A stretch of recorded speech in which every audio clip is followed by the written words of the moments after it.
Faktor pendorong kesabaran dan juga keteguhan atau ketegaran kaum muslimin ketika menghadapi cobaan dakwah. Ma'asyiral muslimat yang dimuliakan Allah Subhanahu wa taala. Tentu bab ini akan mengajarkan kepada kita tentang rahasia di balik kemenangan. Jadi rahasia di balik kemenangan dalam menghadapi hidup ada di dua perkara. Pertama as-sabru, kesabaran. Yang kedua as-sabatu, ketegaran. Sabar dan tegar itulah yang bisa memenangkan kita ketika menghadapi sebuah ujian hidup. Ma'asyiral muslimat yang dimuliakan Allah Azza wa Jalla, kita beri muqaddimah dulu. Jadi setiap manusia yang hidup di alam dunia ini tidak lepas daripada ujian. Terkadang bagi yang tidak sabar menghadapi ujian ini, ada yang sampai ke tingkat putus asa ketika menghadapi ujian yang tidak bisa dihadapi. Padahal terkadang ujian yang semua manusia pasti tidak suka, di balik ketidaksukaan itu terkadang ada kebaikan yang kita tidak tahu di dalamnya. Saya contohkan satu kisah nyata yang dikisahkan oleh beberapa masyayikh. Jadi di Saudi, kejadiannya di Riyadh, ada seorang kakek, ya usianya sudah sepuh. Dia memiliki 7 anak, tapi anak yang paling kecil dua-duanya buta. Jadi dia ingin sekali menyembuhkan kedua kebutaan anaknya ini. Dia pun mulai mengumpulkan biaya yang cukup lama, karena setelah dia bertanya berapa biaya operasi dan lain sebagainya, dia sudah tahu nominalnya sekian dan sekian. Jadi sekitar 5 atau 7 tahun dia mengumpulkan uang itu sampai akhirnya terkumpul. Ketika sudah terkumpul dan dia letakkan uangnya dalam mobil dia, keesokan harinya ketika mau berangkat ke hospital, ke rumah sakit, mustashfa, rupanya hilang mobilnya dengan uang yang ada dalam mobilnya itu. Jadi orang tua ini merasa terpukul hatinya, sudah mengumpulkan uang selama itu dan cita-citanya ingin menyembuhkan kedua anaknya yang buta. Rupanya Allah uji dengan kehilangan mobil plus uang untuk dana operasi. Akhirnya karena stres bingung, dia pun mencari mobilnya terus menyelusuri jalan sampai akhirnya berjumpa dengan seorang polisi. Kemudian bertanya kepada seorang polisi ini, menceritakan kondisi dia. Oh, dia punya 7 anak yang 2 buta, kemudian sudah mengumpulkan uang bertahun-tahun untuk membiayai operasinya, rupanya hilang plus dengan mobil-mobilnya.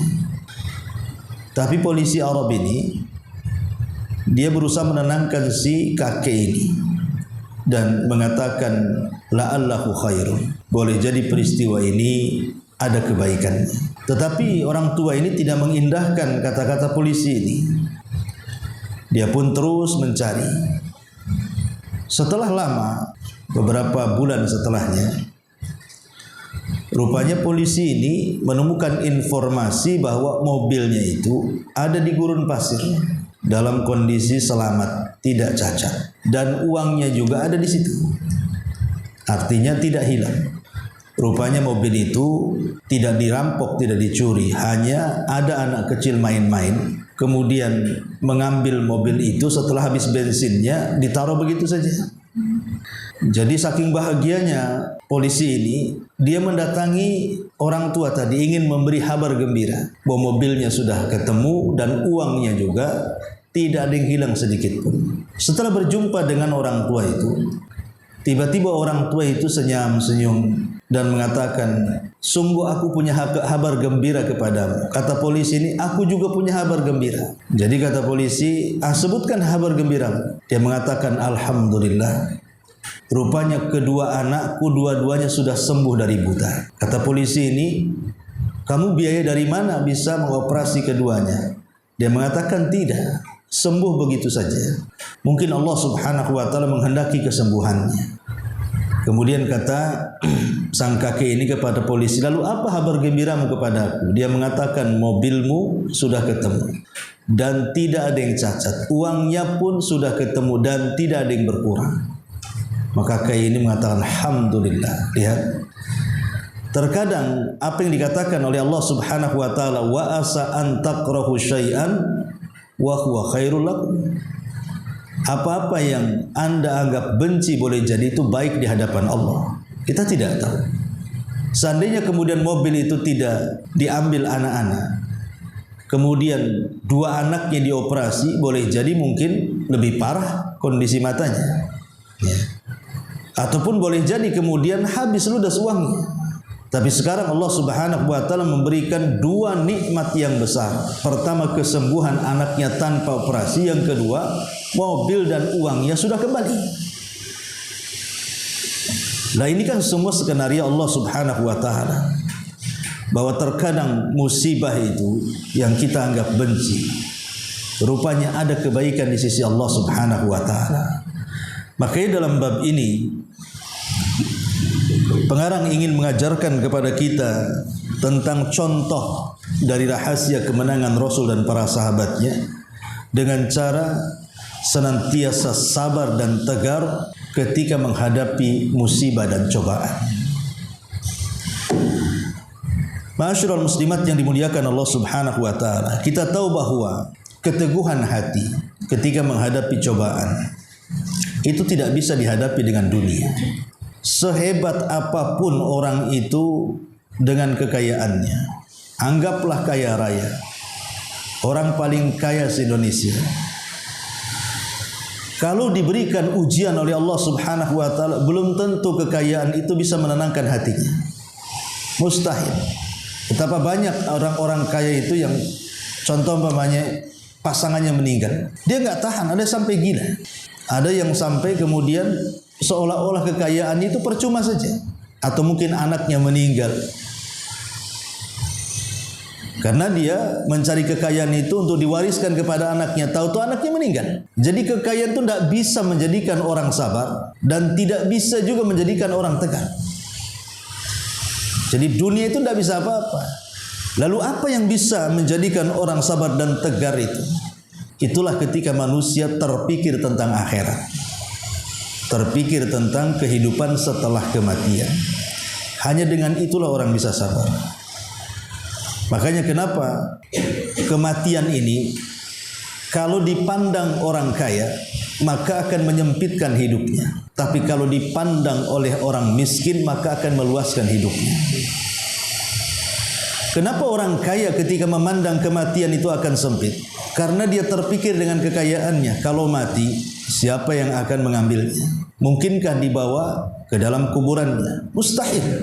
Sempit hatinya. Lalu buat apa dia kaya kalau kemudian dia meninggalkan kekayaan dengan kematiannya? Makanya orang kaya kalau mengingat kematian sesak dadanya dia, karena takut rumahnya, mobilnya, ATM-nya, kebunnya akan ditinggalkan dia. Tapi sebaliknya orang miskin kalau melihat kematian maka akan meluaskan hidupnya, dan dia berpikir bahwa kehidupan dunia ini bukan kehidupan selamanya, bahwa kemiskinan itu ada batasnya. Orang miskin itu kan ada batasnya, dengan kematian selesailah kemiskinannya itu. Tetapi kalau dia orang yang beriman, orang miskin yang saleh dan soleha, maka dia yakin bahwa ada kehidupan yang bisa membahagiakan kehidupan dia setelah kematiannya. Makanya walaupun susah cari uang orang miskin itu, dengan keimanan dan melihat kematian itu menjadi lapang. Tidak apa-apa saya miskin di dunia, tapi pula jangan miskin di akhirat. Lah itulah yang kemudian menjadi kaidah para sahabat Nabi SAW. Kenapa mereka bisa sabar, bisa tegar ketika menghadapi musibah? Karena di awal-awal dakwah ini, apalagi periode Mekah, itu ujian dan badai cobaan itu luar biasa. Sampai-sampai ada seorang sahabat namanya Khabbab ibn Arad radhiyallahu anhu. Saking tidak tahannya disundut oleh besi panas karena disuruh murtad. Kan kebetulan dia sebagai pekerja pandai besi. Ya setiap hari kan besi panas kalau di pandai besi. Jadi majikannya selalu mengambil besi panas kemudian menyundutkan di semua badannya setiap hari supaya dia keluar dari agama Nabi SAW. Tapi dia tetap kokoh. Tapi namanya sahabat, dia juga manusia sama dengan kita. Tapi kemuliaan mereka jauh menandingi kita karena mereka melihat Nabi dan masuk Islam di zaman Nabi dan meninggal di atas agama Nabi. Jadi Khabbab juga manusia, tidak tahan dengan siksaan hari-hari itu. Maka dia datang menemui Nabi SAW lah ketika itu Rasul sedang bersandar di kiswah Ka'bah. Jadi dia memohon kepada Rasul, ya Rasulullah, ala tad'ulana ala tastaghfir lana. Rasul, tidakkah kau iba melihat kami? Berdoalah kepada Allah. Berdoalah kepada Allah, percepat kemenangan untuk kita. Karena dia udah enggak sabar masalahnya. Hari-hari disiksa. Sehingga dia terucap kalimat itu, ya Rasulullah, tidakkah kau iba kepada kami? Karena kalau Nabi SAW dilindungi oleh paman-pamannya. Ya. Kemudian Abu Bakar dan juga beberapa para sahabat dilindungi kabilahnya. Lah kalau Bilal, Khabbab dan budak-budak yang lain, siapa yang melindunginya? Sehingga disiksa pun tidak bisa membela dirinya. Makanya dia tidak tahan dan mengatakan, berdoalah kepada Allah ya Rasul agar Allah segerakan kemenangan untuk kita. Tapi Nabi SAW mengatakan, ya Khabbab, kemenangan itu akan datang. Sampai nanti ada orang yang berjalan dari Son'a ke Hadral Maut Yaman, tidak takut kecuali kepada Allah. Tetapi engkau tergesa-gesa wahai Khabbab. Ya. Lihat umat dulu kata Rasul. Ada orang yang digergaji separuh badannya sehingga belah. Mereka tidak murtad dari agamanya. Ada orang yang dikubur hidup-hidup, mereka juga tidak melepaskan agamanya. Ada orang yang disisir dengan sisir besi sehingga terkelupas antara daging dan tulangnya pun tidak bergeming dari akidahnya. Wahai Khabbab, tenang, kemenangan itu pasti datang. Ya. Lihat Nabi SAW memberikan hiburan kepada Khabbab, dan lihat pula Khabbab bagaimana periode Mekah pertama ini sangat luar biasa gitu ya. Tekanan ujian kepada para sahabat Nabi SAW yang bertubi-tubi dari orang-orang Quraisy. Tapi kenapa bisa mereka sabar? Kenapa bisa mereka itu tegar tidak murtad dari agamanya? Justru semakin disiksa semakin kuat imannya, semakin disiksa semakin teguh megang agamanya. Inilah rahasianya. Kenapa sampai bisa, apa pendorong kesabaran dan ketegaran para sahabat di zaman itu? Ya. Baik, masyarul muslimat yang dimuliakan Allah Azza wa Jalla. Yang pertama di sini disebutkan yang menjadikan mereka tegar dan kuat itu karena iman yang teguh kepada Allah. Keimanan yang teguh kepada Allah Subhanahu wa taala itulah faktor utama kenapa mereka sangat sabar dan tegar menghadapi ujian. Betul-betul keimanan kepada Allah, yakin bahwa ini adalah agama yang hak. Agama yang harus dibela, agama yang akan menyelamatkan dia dan akhiratnya, agama yang senantiasa akan menolong dia dan menjaganya, dan begitu seterusnya. Keimanan yang kokoh itulah yang menjadikan kenapa para sahabat seolah-olah tidak peduli dengan ujian. Contoh Bilal bin Rabah. Di masa Umar bin Khattab radhiyallahu anhu, Umar bernostalgia dengan para sahabat yang masuk Islam di awal-awal. Jadi Umar ketika menjadi khalifah dikumpulkanlah sahabat-sahabat senior. Ya, di situ ada Khabbab, di situ ada Bilal, di situ ada banyak para sahabat, Abdullah bin Mas'ud dan yang lainnya. Jadi Umar bin Khattab radhiyallahu an kemudian menceritakan tentang kisah masa lalu, dan mereka juga tahu karena mereka juga hidup di zaman itu. Kemudian Umar mengatakan, ceritakan kepadaku apa yang kalian pernah rasakan dari keperitan memperjuangkan agama Allah di masa Rasul hidup. Jadi sahabat berceritalah, dulu aku disiksa, dulu aku begini. Termasuk Khabbab, dia membuka pakaiannya rupanya tidak ada satupun dari badannya kecuali ada bekas sudutannya. Tapi yang menarik adalah Bilal bin Rabah. Jadi ketika Bilal bin Rabah ditanya, "Ya Bilal, kenapa Anda bisa kuat menahan siksa Umayyah ibn Khalaf? Kenapa engkau masih hidup? Ya. Kenapa engkau tidak murtad gitu? Kenapa engkau bisa istiqamah dan sabar?" Jawaban Bilal dia hanya mengatakan, "Karena sewaktu aku dicambuk oleh Umayyah ibn Khalaf dan tidak berhenti cambukan sampai capek yang menyambuknya itu. Belum lagi diikat di batu kemudian diterikkan di padang pasir dengan panas derajat yang sangat tinggi. Bilal hanya mengatakan, karena aku mencoba untuk menggabungkan antara lezatnya iman dan keperitan siksa. Coba aku campurkan. Jadi ketika aku dicambuk, aku coba memasukkan kelezatan iman, kelezatan Islam, kelezatan dalam beragama, kelezatan dalam keyakinan. Rupanya kelezatan iman mengalahkan keperitan siksa.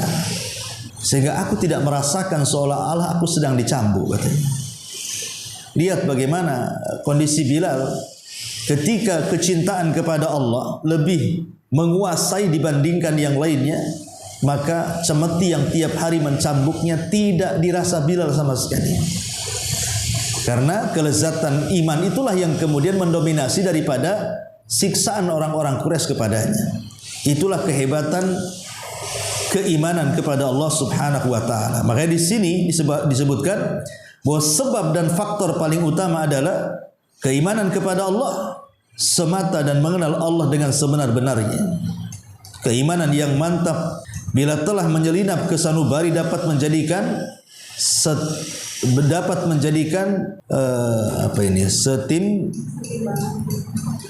setimbangan gunung dan tidak akan goyah.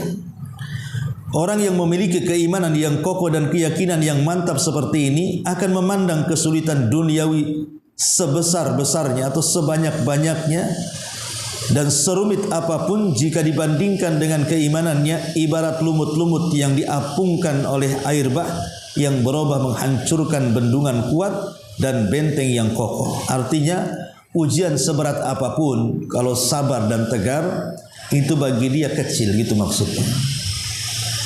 Itulah yang dirasakan. Makanya kemudian Allah mengatakan fa amaz zabadu fayadhabu jufa wa amma ma yanfa'un nas fayamkusu fil ard. Adapun buih itu akan hilang sebagai sesuatu yang tidak ada harganya. Adapun yang memberi manfaat kepada manusia maka itulah yang tetap. Artinya buih-buih itu artinya ujian-ujian. Makanya sering saya katakan, Bu, saya ibu atau siapapun lah, selama hidup di dunia ini pasti akan mengalami ujian yang kita rasanya tidak bisa keluar dari situ. Pasti itu. Saya ibu atau siapapun, kalau belum merasakan nanti pasti akan merasakan.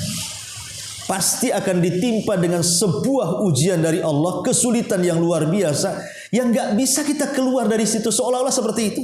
Wah, kiamat nih. Wah, pusing saya. Tapi seiringnya waktu, terkadang ujian-ujian itu sudah lupa. Ya, bahkan bisa tersenyum pun. Siapa yang menghilangkan ujian itu? Allah Subhanahu wa taala. Artinya bahwa itulah buih terkadang banyak sekali ibarat daripada ujian, tapi nanti juga akan hilang. Karena tidak mungkin Allah itu menciptakan manusia dalam satu kondisi susah terus, mustahil. Pasti akan dirubah-rubah oleh Allah kehidupan manusia itu. Pasti susah, pasti juga senang. Ya, senang susah itu akan terus berganti-ganti dalam kehidupan kita, dan itu berdasarkan nas Quran, wa tilkal ayyam nudawiluha bainan nas. Yang namanya hari itu kan diputar-putarkan itu. Kadang senang, kadang susah, kadang sedih, kadang bahagia, kadang menangis, kadang tertawa, dan begitu seterusnya. Jadi ujian itu akan mudah dihadapi bagi orang-orang yang percaya dengan Allah Subhanahu wa taala, bahwa di balik ujian ini boleh jadi Allah sedang mengangkat derajat kita, boleh jadi Allah Subhanahu wa taala sedang menghapus dosa-dosa kita, boleh jadi Allah sedang menegur kita, kita tidak tahu.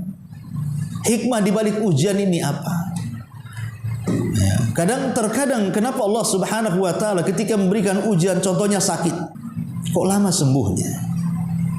Padahal dia sudah berusaha menyembuhkannya. Boleh jadi kalau dia sembuh, dia maksiat lagi. Sengaja dia dibuat sakit supaya dijauhkan dari maksiat dan mudah bertobat kepada Allah. Kita tidak tahu kan begitu. Ketika kemudian orang gulung tikar usahanya dan diupayakan tetap juga tidak naik-naik usahanya. Boleh jadi Allah sengaja tidak sukseskan dulu usahanya, sebab kalau disukseskan melampaui batas hidupnya nanti. Karena kalau Allah Subhanahu wa taala mengatakan dalam Quran, kalla innal insana la yatgha, sekali-kali manusia bisa melampaui batas an ra'ahus taghna, ketika dia diberikan kekayaan. Makanya sengaja tuh dibangkrut-bangkrutkan, enggak naik-naik. Sebab kalau seandainya dia sukses, jangan-jangan dia lupa pula. Yang tadinya hadir terus di pengajian, hilang pula di pengajian. Yang tadinya sering hadir di masjid, malah tidak pernah menginjak masjid lah. Ada hikmah-hikmah di situ, namanya hikmah Rabbani yang kita tidak tahu. Hikmah Rabbani itu kita tidak tahu apa maksudnya Allah. Yang jelas Allah yang menciptakan kita, Allah yang tahu dengan maslahat kita, dan Allah sedang menguji kita dengan kemaslahatan yang Allah berikan kepada hambanya. Tidak mungkin ujian itu buruk 100%. Pasti ada kebaikan di dalamnya. Karena tidak ada ciptaan Allah itu yang buruknya 100% itu tidak ada. Di balik keburukan itu pasti ada kebaikan. Contoh Allah menciptakan iblis. Kita kan, kenapa Allah menciptakan iblis? Coba nggak ada iblis. Jangan salah, dengan adanya iblis itu adanya surga dan neraka. Dengan adanya iblis itu terbedakan mana yang ikhlas, mana yang tidak. Dengan adanya iblis itu tahu Allah itu mana orang yang memilih jalur sesat, mana jalur hidayah. Kalau nggak ada iblis, gimana caranya? Jadi ada hikmah di balik penciptaan iblis. Maka semua ujian dan cobaan itu pasti ada hikmah di dalamnya. Ya. Ma'asyiral muslimat yang dimuliakan Allah Subhanahu wa taala. Sebelum kita masuk pada poin yang kedua, ya, ada di antara sebab-sebab yang lebih daripada yang setelah keimanan kepada Allah Subhanahu wa taala, agar kita bisa lebih sabar lagi, terutama ketika memegang sunnah.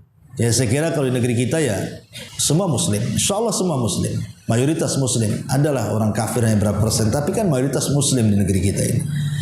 Sehingga saya katakan bahwa mungkin kalau kaidah yang diterapkan pada kehidupan kita, ya mungkin sekarang sabar ketika memegang sunnah. Karena tidak semua muslim itu di atas sunnah. Ya.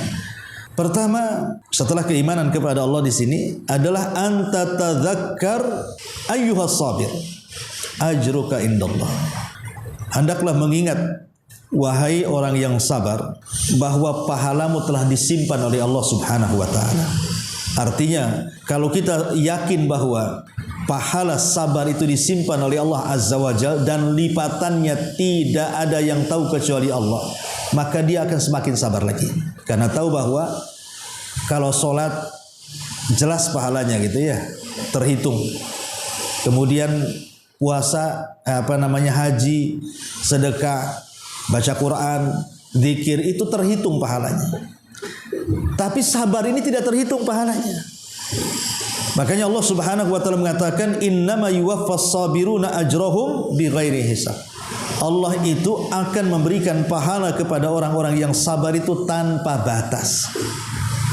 Jadi orang kalau berpikir, oh pahala saya makin hari makin banyak, setiap hari kita sabar, setiap hari menggelembung pahala kita di hadapan Allah, maka dengan mengingat pahala, maka itu salah satu bukti bisa menambah kesabaran. Yang kedua, di antara sebab juga yang bisa menolong supaya kita tetap sabar di atas ujian adalah dengan mengingat sejarah. Sufyan Ats-Tsauri rahimahullah ta'ala mengatakan, sejarah itu adalah jundun min junudillah. Dia adalah tentara dari tentara Allah. Maksudnya apa? Sejarah itu tentara daripada tentara Allah. Maksudnya, setiap ujian yang kita hadapi ini, pasti sebelumnya para nabi, para rasul, ataupun orang-orang soleh pernah mengalaminya. Jadi bukan kita saja yang mendapatkan ujian, tapi orang-orang dulu pun sama mendapatkan ujian, bahkan mungkin lebih parah dibandingkan kita. Jangan jauh-jauh kepada Nabi kita Muhammad SAW saja. Kalau kita mau bandingkan kehidupan kita dengan kehidupan Nabi, ujian mana yang pernah kita lewati, Rasul pernah melewatinya.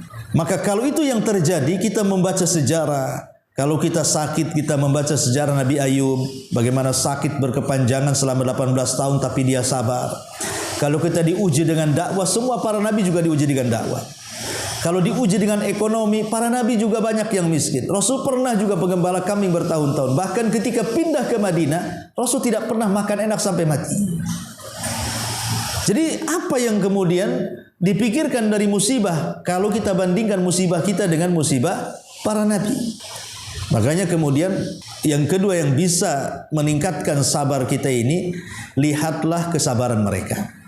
Kemudian yang ketiga, di antara yang bisa menambah kesabaranlah antash'ura ayyuhal mubtala bima'iyatillahi azza wa jalla. Hendaklah merasakan setiap orang-orang yang ditimpa musibah bahwa di balik musibah itu ada kebersamaan Allah di dalamnya. Abu Bakar Siddiq radhiyallahu anhu dan juga Nabi pernah terperangkapkan di Gua Sur, bersembunyi di situ. Kemudian dia dicari oleh seluruh orang-orang kafir Quraisy dengan hadiah yang fantastis.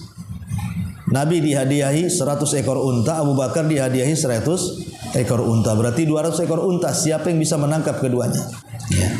Sampai ada para prajurit itu, tentaranya Abu Jahal, berhasil dekat dengan gua dan posisi mereka berada di atas. Jadi guanya di bawah, ini orang-orang yang menggaji itu ada di atas. Sampai kata Abu Bakar, kalau kakiku menjulur saja ke depan begini, pasti ketahuan. Tapi Nabi SAW melihat ketakutan Abu Bakar. Harusnya kan Nabi yang takut, kan Nabi yang diincar, bukan Abu Bakar. Tapi Abu Bakar ketakutan itu bukan karena dirinya. Dia takut Nabi terkena tangkap. Makanya kemudian yang aneh, Rasulullah SAW mengatakan kepada Abu Bakar, ya Aba Bakrin, ma dhannuka bisnaini Allahu sadithuhuma. Wahai Abu Bakar, gimana pendapatmu? Saya dan kamu hanya berdua. Ingat, ada yang ketiganya yang menjaga kita. Allah Subhanahu wa taala. Jangan kau sedih, jangan kau takut. Dari sini Nabi SAW mengajarkan kepada kita dalam kondisi susah, dalam kondisi terkena musibah, hakikatnya ada Allah yang ketiga di situ. Maka mintalah supaya musibahnya itu diringankan atau minimalnya diuraikan, atau boleh jadi minta dihilangkan. Kepada siapa? Kepada zat yang ketiga, Allah Subhanahu wa taala. Antara kita dan musibah, di sana ada Allah. Kan Allah yang mendatangkan musibah, maka Allah yang mengangkatnya. Ini yang ketiga. Yang keempat, anta'lama annallaha sayajma' bainaka wa baina man zalamaka. Ingat, kalau memang ujian dan musibah itu berangkat dari kezaliman orang kepada kita. Mungkin orang itu menghina kita, mencaci maki kita, mengambil hak kita, mengata-ngatain kita, membuli kita atau apa namanya, yang sifatnya sifat zalim. Maka yakin bahwa satu hari nanti, walaupun kita di dunia tidak bisa menghadapi kezaliman orang zalim, nanti ada hari di mana kita akan dikumpulkan bersama mereka orang-orang yang menzalimi kita di hadapan Allah. Di situ terjadi qisas.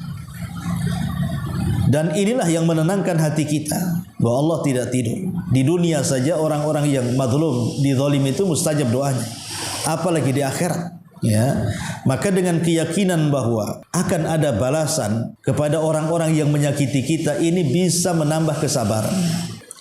Ini yang keempat. Kemudian yang kelima, di antara juga sebab-sebab yang bisa menanamkan kesabaran adalah lihat akibat orang-orang kafir. Lihat akibat orang-orang kafir. Orang-orang yang mereka tidak sabar, ya, tidak sabar dengan ajakan para nabi mereka kepada mereka, sehingga mereka menentang para nabinya. Akibat ketidaksabaran orang-orang kafir, maka Allah Subhanahu wa taala berikan mereka azab yang begitu pedih dari zaman ke zaman. Itu akibat orang-orang yang tidak sabar, menentang nabinya justru. Maka akan ada akibat yang buruk. Ini yang kelima. Kemudian yang keenam juga, anta'lama annal faraja qaribun. Ingatlah, musibah itu tidak lama. Musibah itu tidak lama. Pasti ada waktunya musibah itu diangkat oleh Allah Azza wa Jalla. Dan ingat bahwa Allah Subhanahu wa taala mengatakan, inna ma'al usri yusran, inna ma'al usri yusra.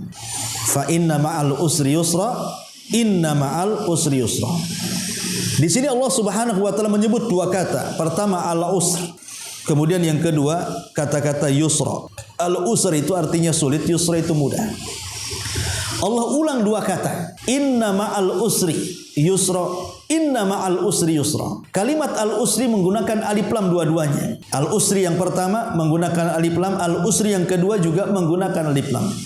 Tapi yusron yang pertama menggunakan tanwin, sebagaimana yusron yang kedua menggunakan tanwin. Secara ilmu usul fiqh, ya, bahwa alif lam itu menunjukkan ma'rifat, lain dengan nakirah menunjukkan umum.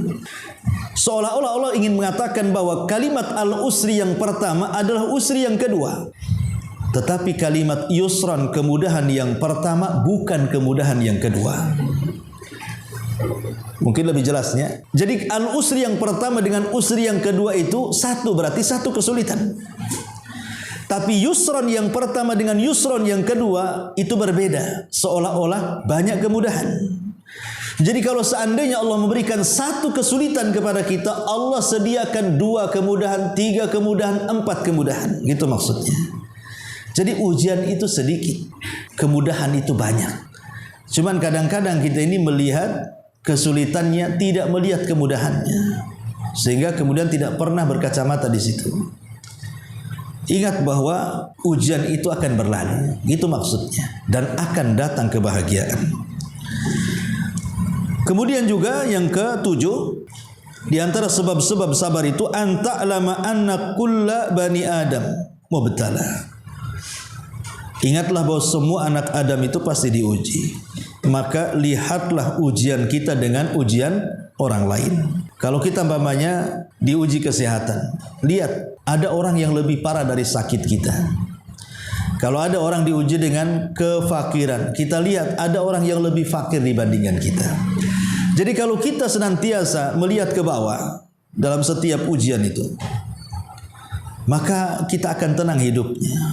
Jangan melihat ke atas. Kita kena sakit, nengok ke atas yang sehat, ya kita akan kufur nikmat jadinya. Kita miskin, lihat pula orang kaya, ya akan kufur nikmat jadinya. Makanya kalau ingin sabar, yakini bahwa setiap anak Adam itu terkena ujian dan cobaan. Dan terkadang ujian dan cobaan yang kita alami itu rupanya masih ada saudara kita yang jauh lebih parah dibandingkan kita. Ini yang ketujuh. Yang kedelapan, ya, ayyakuna laka, ataupun an yakuna laka an yudzakiruka billah wa yukhaffif ankal alamak fa innamal mar'u bi ikhwani. Ya.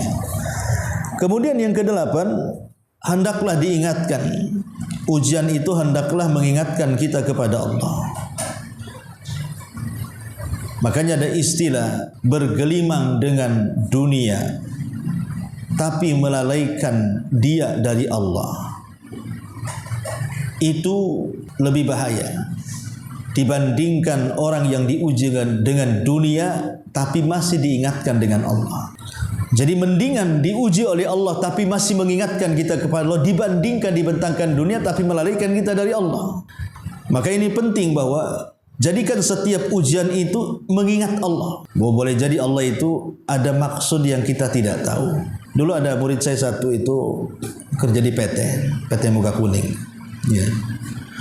Jadi ketika terjadi PHK, nama dia ada di situ. Wah, dia setiap malam WA, telepon, "Semana nih Ustaz? Anak saya banyak, cicilan rumah belum kena juga, ini ada motor, macam-macam cicilan," gitu ya kan. Tapi habis tahun tidak pernah kontak dengan saya lagi.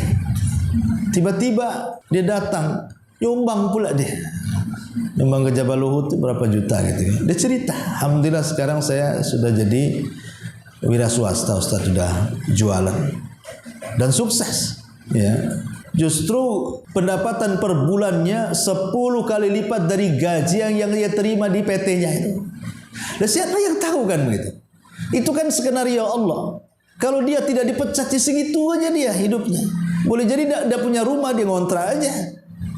Nah, ini kan salah satu bukti bahwa di situ ada hikmah kita yang tidak tahu, skenario Allah. Jangan dipandang dipecat itu sebuah keburukan. Boleh jadi ada kebaikan di balik pemecatan itu. Nah ini juga kenapa kemudian setiap ujian itu diingatkan kita kepada Allah Subhanahu wa taala. Kemudian yang terakhir yang nomor 10, nomor 9, antarda bima qasamallahu lah, supaya lebih tenang dan lebih sabar lagi, redholah dengan pemberian Allah Subhanahu wa taala. Redholah dengan ujian yang Allah anugerahkan kepada kita, yang Allah berikan kepada kita. Kalau itu berupa harta, kalau memang diberikan banyak, kita katakan alhamdulillah. Binikmatihi tatimmus shalihat. Kalau itu tidak banyak, tetap kita katakan alhamdulillah ala kulli halin. Tetap kita memuji Allah, karena Allah itu kan tetap harus dipuji, baik dalam kondisi susah, senang, sehat, sakit. Ya, tetap Allah itu tidak boleh kemudian ketika senang aja dipuji, ketika susah pula dicela, kan enggak begitu. Jadi kalau orang yang redha dengan pemberian Allah Subhanahu wa taala itu akan tenang. Makanya ada hadis yang mengatakan ajaban li amril mu'min. Sungguh mengherankan perkaranya seorang mukmin itu. In asabathu sarra syakara. Kalau ditimpa kebaikan, nikmat, bersyukur. Wa in asabathu dharra sabara. Kalau ditimpa dengan keburukan, dia bersabar. Dan kedua-duanya baik bagi seorang mukmin. Jadi seorang mukmin itu memandang nikmat ia baik, memandang ujian ia baik gitu. Dua-duanya baik bagi seorang mukmin. Dua-duanya baik bagi seorang mukmin. Itulah kenapa orang yang redha dengan pemberian Allah Subhanahu wa taala itu akan tenang dan lebih sabar lagi. Dan yang terakhir yang ke-10, tudzakirul maut. Hendaklah ketika diuji oleh Allah Azza wa Jalla ingat kematian. Ingat juga tentang hinanya dunia. Bahwa dunia tidak akan sebanding di sisi Allah dengan sayap seekor nyamuk. Sebagaimana hadis Nabi SAW mengatakan, "Lau kanatid dunya ta'dilu janaha ba'udatin, indallahi ma saqa kafirun syurbata ma'in." Kalau dunia ini memiliki manfaat di sisi Allah walaupun sesayap nyamuk, tentu orang kafir tidak akan diberikan minum walaupun seteguk air. Tapi karena dunia tidak ada manfaatnya, semua bisa menikmati. Mau kafir mau mukmin semua nikmati.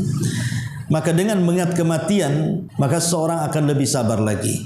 Bahwa setelah kematian pasti ada kehidupan yang jauh bisa lagi menenangkan dan membahagiakan kehidupannya ketika dia susah hidup di dunia. Lihat hadis Nabi yang menceritakan tentang ada orang yang susah, sepanjang hayatnya susah. Ditakdirkan susah dari lahir sampai dia meninggal susah. Tetapi dia termasuk penduduk sorga. Jadi dia didatangkan di hadapan Allah, sama Allah dicelupkan di sorga satu kali celupan. Kemudian dikatakan, masih teringat kesusahanmu di dunia? Maka orang ini mengatakan, tidak ya Rabb. Hilang semua memori kesulitannya setelah dicelupkan satu kali di sorga. Macam mana kau dimasukkan ke dalam sorga? Ya kan Bu, kalau ibu ini pernah susah, kemudian sukses, pasti ibu masih bisa bercerita waktu susahnya kan Bu. Oh dulu saya juga susah, makan susah, aduh harus ngontrak, harus bolak-balik, ngangkut barang sana sini, karena harus pindah-pindah rumah, diusir ini diusir. Kita masih mengingat susah kita ini kalau di dunia ini. Walaupun sudah menjadi senang kan, tapi orang dicelupkan ke sorga itu hilang. Pernah susah? Enggak katanya. Enggak ingat lagi itu memori susahnya itu. Itu saking dahsyatnya kenikmatan sorga itu bisa menghilangkan memori susah di dunia ini. Seolah enggak pernah susah dia. Tapi sebaliknya, orang yang senang di dunia ketika dicelupkan ke neraka, dia pun hilang memori senangnya. Seolah enggak pernah senang hidupnya. Padahal satu kali celupkan neraka, macam mana dimasukkan kan ke dalam neraka, naudzubillah. Jadi mengingat kematian juga salah satu bentuk seseorang itu bisa lebih sabar lagi. Masyarul muslimat yang dimuliakan Allah Azza wa Jalla, ini diantara tambahan daripada faktor kesabaran dan keteguhan. Kemudian yang nomor 2 di sini disebutkan kepemimpinan yang diidolakan setiap hati. Maksudnya siapa? Rasulullah. Kenapa para sahabat bisa sabar, bisa tegar? Karena melihat pemimpinnya. Nah kalau pemimpinnya tidak sabar, ya gimana pula rakyatnya? Apalagi betul-betul para sahabat itu memperhatikan gerak-gerik Rasul, mulai dari ucapan, perbuatan, penetapan, akhlak, badan dan begitu seterusnya. Ketika mereka melihat Rasul itu memang uswatun hasanah, qudwatun hasanah dalam segala bidang, dalam segala hal, itulah yang membuat para sahabat lebih sabar lagi. Ketika Rasul sabar, sahabat juga sabar. Jadi kesabaran itu juga karena melihat siapa yang memimpin. Makanya kalau kita melihat Nabi kita adalah Nabi kita Muhammad SAW, kemudian kita terus belajar sejarah seperti ini kan itu. maka kita akan lebih paham lagi bagaimana karakter beliau. Semakin bangga, semakin ingin menirunya, dan insya Allah akan semakin sabar lagi ketika mendapatkan ujian sebagaimana Rasulullah juga mengalami ujian dan Rasul sabar dan mencontohkan bagaimana cara kesabaran dan ketegaran itu. Ya, ibu bisa baca sendiri ini bagaimana tentang Nabi SAW diuji oleh Allah Azza wa Jal oleh orang-orang Quraisy, ya, sampai mengajarkan bagaimana harus sabar. Baik, kemudian yang ketiga langsung saja, nanti ibu baca aja lah. Kemudian yang ketiga, rasa tanggung jawab. Jadi para sahabat ini menyadari secara penuh akan besarnya tanggung jawab yang dipikul ke pundak umat manusia. Tanggung jawab ini tidak dapat diletakkan dan diselewengkan betapapun kondisinya, sebab keteledoran dan lari darinya memiliki implikasi yang sangat besar dan berbahaya melebihi penindasan yang dirasakan oleh mereka. Kerugian yang akan mereka derita dan diderita oleh umat manusia secara keseluruhan akibat lari darinya jauh lebih besar dibandingkan dengan kesulitan-kesulitan yang selama ini mereka hadapi akibat beban yang mereka tanggung tersebut. Jadi, kenapa para sahabat bisa sabar? Karena mereka punya tanggung jawab. Kalau mereka tidak menang hari itu, maka selamanya tidak akan menang. Kalau mereka tidak mempertahankan Islam kala itu, maka Allah tidak akan disembah lagi selamanya. Jadi itulah tanggung jawab yang dipikul para sahabat. Kenapa mereka harus sabar? Ketika Nabi SAW besoknya terjadi perang Badar, Rasul kan mengatakan dalam doanya, apa doanya? Intahlik hadhil isabah falan tu'bad fil ardi abada. Ya Allah, kalau kau hancurkan kelompok yang sedikit ini, engkau tidak akan disembah lagi selamanya. Kalau kami kalah, aku terbunuh dan semua sahabat terbunuh, engkau tidak akan ada yang menyembah lagi. Itulah yang menjadikan kemudian beban tanggung jawab para sahabat, mereka harus sabar mempertahankan Islam. Karena ini bukan untuk keberlangsungan generasi mereka saja. Mereka pun memikirkan generasi anak-anak mereka, cucu mereka, cicit mereka, dan keturunan mereka sampai hari ini. Makanya itulah tanggung jawab besar itulah yang menjadikan mereka sabar dan tetap mempertahankan Islam. Karena Islam ini akan terus ada sampai hari ini, bahkan sampai kiamat dibangkitkan. Dan sudah terbukti hasilnya. Dengan kesabaran mereka, Islam berkembang kemana-mana. Alhamdulillah, kalau seandainya bukan karena Allah, kemudian mereka tentu semua menjadi penyembah berhala. Nah, ini tanggung jawab kuat para sahabat. Dan itu juga sama, kalau kita ini dalam berdakwah merasa bertanggung jawab bahwa ini adalah tanggung jawab kita semuanya, bukan tanggung jawab seorang ustaz saja, maka dakwah ini akan mudah menyebar. Ya, karena kan tanggung jawab kita semua, ya minimalnya kepada keluarga. Nah, ini juga yang ketiga. Kemudian yang keempat, iman kepada akhirat. Inilah yang lebih memantapkan para sahabat. Kenapa para sahabat itu mereka sampai dicaci, dimaki, sampai ada yang dibunuh seperti keluarga Ammar bin Yasir itu kan. Kenapa? Karena mereka yakin dengan akhirat. Ingat ketika Rasul lewat, Rasul waktu itu kan masih sedikit ya para sahabat. Rasul pun tidak bisa menolong ketika keluarga Ammar disiksa, hanya bisa memandang dari jauh. Bagaimana Sumayyah dibunuh, bagaimana Yasir dibunuh, kemudian Ammar juga disiksa gitu ya, dan sahabat yang lain juga disiksa. Sahabat tidak bisa menolong karena mereka di waktu lemah waktu itu kan. Tapi Rasul hanya bisa mendoakan keluarga Ammar bin Yasir.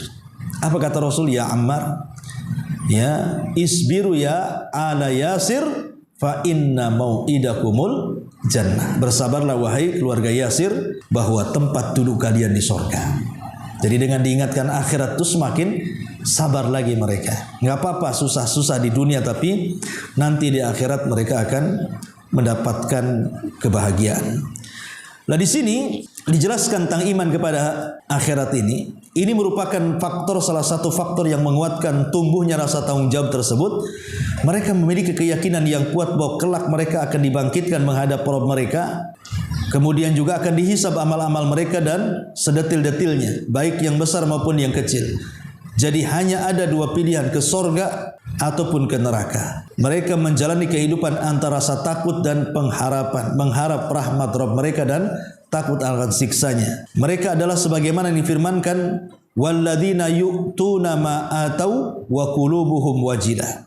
Dan orang-orang yang memberikan apa yang telah mereka berikan dengan hati yang sangat takut kalau amal mereka tidak diterima. Ayat ini ada asbab nuzulnya. Jadi Aisyah radhiyallahu anha ketika ditanya oleh para sahabat tentang surah Al-Mu'minun ayat 60 ini, dan orang-orang yang mereka telah memberikan apa yang telah mereka berikan. Mungkin sebagian mereka ada yang sudah bersedekah banyak, sudah menghabiskan waktu-waktunya untuk sholat, menghabiskan waktu-waktunya untuk baca Quran, untuk berzikir, untuk puasa, untuk haji, untuk umrah. Pokoknya mereka sudah banyak memberikan kepada Allah ibadah-ibadah yang luar biasa. Tetapi walaupun demikian, hati mereka tetap takut. Takut kalau ibadah-ibadah itu tidak diterima. Sehingga kemudian para sahabat yang bertanya kepada Aisyah Ummul Mukminin ini, wahai Aisyah, apa yang Anda maksudkan dengan ayat surah Al-Mu'minun 60 itu? Kata Aisyah, mereka bukan orang-orang yang makan riba kemudian bertobat, bukan orang-orang yang mencuri kemudian bertobat, bukan orang-orang yang berzina kemudian bertobat, tapi mereka adalah orang-orang yang berpuasa, orang-orang yang haji, orang-orang yang sedekah. Kemudian mereka takut kalau puasa, haji dan sedekahnya tidak diterima oleh Allah. Makanya sering saya katakan, Bu, ibu nih ibadah dari kemarin sampai hari ini atau yang dulu-dulu, siapa yang tahu diterima? Apa tahu ibu diterima ibadah ibu? Karena ada yang tahu. Pengajian hari ini saja apakah berpahala atau tidak, kan tidak ada yang tahu. Tidak ada yang tahu puasa kita diterima, sholat kita diterima. Tidak ada yang tahu apakah diterima ataukah tidak. Sama dengan orang yang berbuat maksiat kemudian tobat, kemudian baca istighfar. Apakah dia yakin tobatnya diterima atau tidak? Tidak ada yang tahu, ya. Baik orang yang beramal dengan amalan soleh, dia tidak tahu diterima tidaknya, ataupun orang yang berbuat jahat kemudian bertobat diterima tidak ada yang tahu kecuali Allah. Tahunya nanti kalau sudah mati. Oh, baru tahu ini amalan ini yang diterima, ini yang tidak. Oh, ini tobat yang diterima, ini yang ditolak. Nanti kalau sudah mati baru tahu. Kalau di dunia tidak tahu. Lah karena tidak ada yang tahu di dunia ini amalan kita diterima atau tidak, atau tobat kita diterima atau tidak. Makanya dulu para ulama salaf mereka sangat takut, ya. Sehingga mereka senantiasa menggabungkan antara rasa takut dengan harap. Takut kalau seandainya amalan mereka ditolak, berharap kalau seandainya amalan diterima. Takut kalau seandainya tobatnya ditolak, berharap kalau tobatnya diterima. Nah, itulah mereka senantiasa mengiringkan kalimat ini. Sehingga ketika kemudian harapan dan takut itu senantiasa ada, maka itulah salah satu yang bisa mengokohkan iman, sabar dan juga ketegaran dalam Islam. Nah, ini diantara yang keempat lah iman kepada hari akhirat, ya.